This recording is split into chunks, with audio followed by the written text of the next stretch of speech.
Sveiki. Jums arī internetā visur Epsteina faili rādās.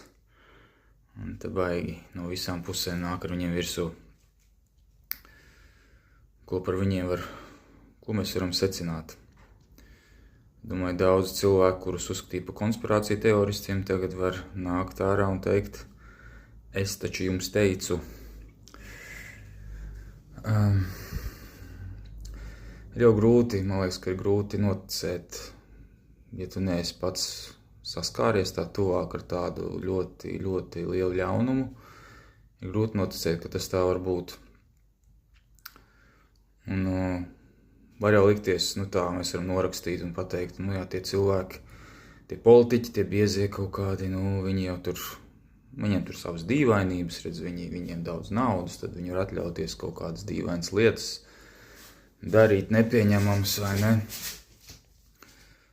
Bet, ja tu palasi bišķi dziļāk, tad jau to var redzēt, ka tas nav vienkārši, ka tas ir vienkārši kaut kādu savu tur iegribu apmierināšanu tie cilvēki vai darījuši, bet, ka tur ir kāds dziļāks ļaunums, ka patiesībā jau tā āla iet dziļāk.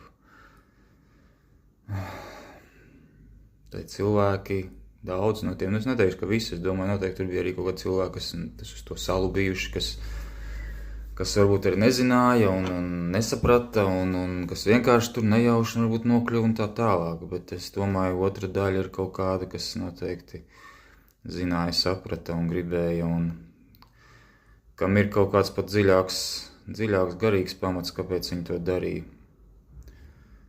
Visas šīs,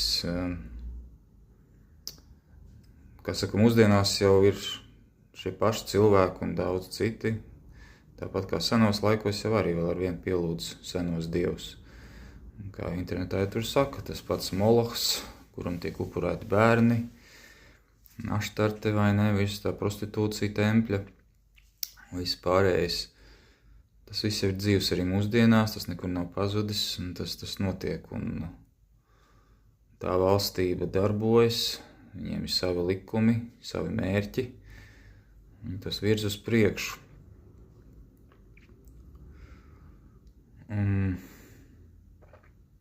Bet kas ar mums? Protams, mēs varam skatīties un teikt, cik briesmīgi ārprāt šausmas, es tā nekad nedarītu. Es klausījos, es dzirdēju vienu tādu, kas cilvēks stāstīja, ka viņš gājis pa ielu, un tur sātanisti uz ielas, sātanisti sludina savu to mācību.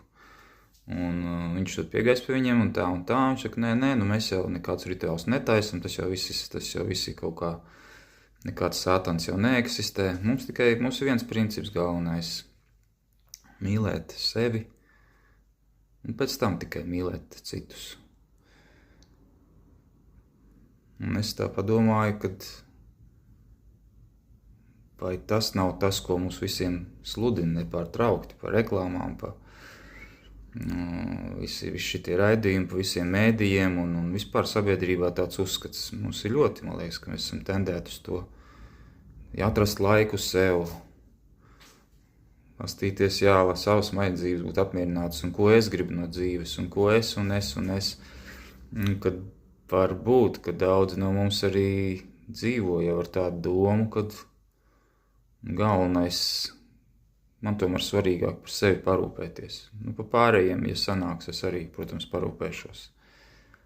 Bet, ja to tā ņem, varbūt, kad arī mūs, kas tā domājam, var arī uzskatīt par tādiem nelieliem satanistiem, iesācējiem. Ja no tāda plašāka skatu punkta, es domāju, ja sabiedrībā katrs primāri, katrs sevi ieliek tomēr augstāk par citiem. Agri vai vēlu šis interešu konflikts, kas būs starp manām interesēm un citu cilvēku interesēm, viņš agri vai vēlu izpaudīsies. Un man būs jāizvēlās. Vai no citiem ir slikti, vai no es pacietīšos un man varbūt kaut kas būs sliktāk. Kaut kāda, galvenais jau, ka tā dzīve nestāv uz vietas. Ja es, teiksim, pēc šī principa dzīvoju, tad visdrīzāk, kad jau man būs iespēja, es tā kā vien vairāk, visdrīzāk sāku šūpēties par sevi, turpināšu un meklēšu iespējas, kā pats sev kaut ko palīdzēt. Un varbūt pat uz citu rēķinu, vai ne? Kaut kādā brīdī tas viss sāks notikt. Jo tā kustība notiek. Tas mūsu garīgais stāvoklis, viņš nav tāds statisks, es domāju, viņš mainās. Un tā otra doma par visu šo Epsteina gadījumu, man radās doma, kad mēs dzīvojam pasaulē, ļaunā pasaulē, un iespējams, ka vismaz viens te politiķis, ko es noklausījos interviju, viņš uzskata, ka piemēram Anglijā tur, ka visa augša ir sapūsi, visi politiķi, viss tas, lielākā nospiedušais vairākums. Ka ja tu iesi un runās kaut kādu patiesību un cels augšā nepatīkams lietas un kaut ko tur mēģinās izrakt, ka tevi aizbāzīs muti, tevi izmetīs, viņš pats tika izmests no tās partijas ar laiku pēc kaut kāda brīža, ja. Ja tas tā ir, varbūt, ka tas tā ir, varbūt. Es tik ticu, ka jau kaut kur ir labi cilvēki, bet, nezinu. Mums jau arī sabiedrībā tas uzskats tāds jau ir kaut kur izveidojies, ka politika tā ir netīra lieta, vai ne? Ka politiķi vispār tur cilvēki neusticami un visi viņus zākā, vai ne? Un, pamatoti, nepamatoti, protams.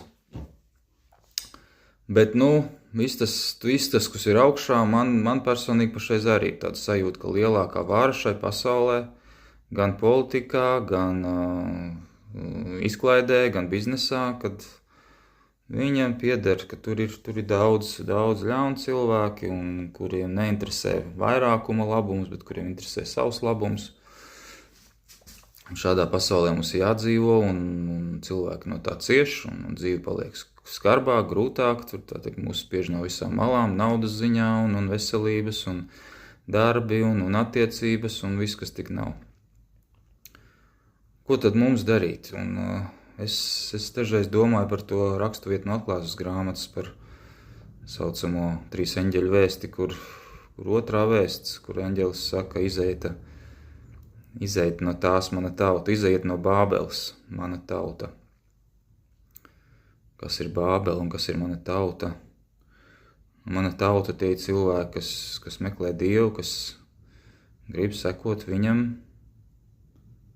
Bābele ir cilvēki, kas negrib sekot Dievam, kas tā kā iet uz otru pusi, viņi iet pretējā virzienā. Ja mēs cenšamies kāpt kalnā, tie cilvēki, kas iet lejā no kalna.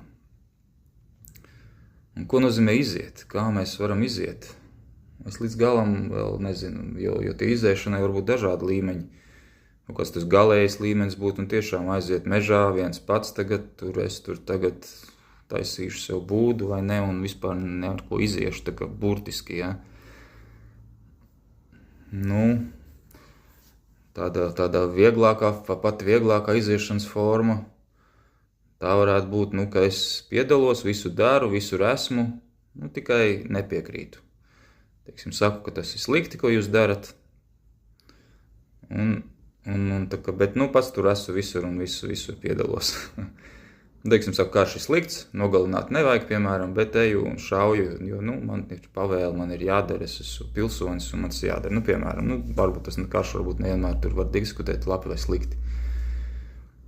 Bet, tas es domāju, ka tas jau ir kaut kur arī mums katram tā kā tuvāk. Tas jautājums ir tuvāks, jo man šķiet, ka tomēr, ka man kaut kas ir jāupurē, un tas ir tas upuris, ko es varu Dievam pienest.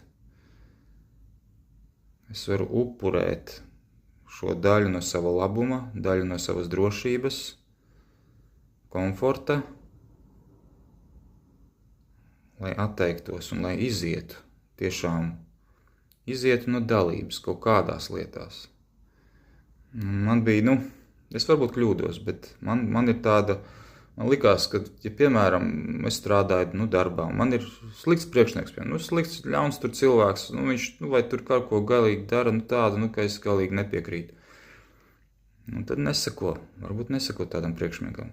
Ir riskanti aiziet no darba, meklēt citu, vai firma, teiksim, kompānija, kura, Neko, it kā kompānija, viss ir legāli, bet, nodarbojas ar kaut ko tādu, kas īsti nav pieņemams, vai ne? Tur, nezinu. Tiem ātrie kredīti, tur azartspēles, vai tur kaut kāds tur tirgo alkoholu, vai kaut kādi šitie klubi, bāri. Vienalga, kaut kādu biznesu varam paņemt. Protams, ir jau tur gadījumi dažādi, un to mēs varam skatīties katrs pēc savas sirdsapziņas un kā mūs Dievs uzrunā. Bet es domāju, tā ir viena no lietām, ka varbūt mums ir jāpadomā, vai mums nav jāaiziet. Mums nav jāaiziet.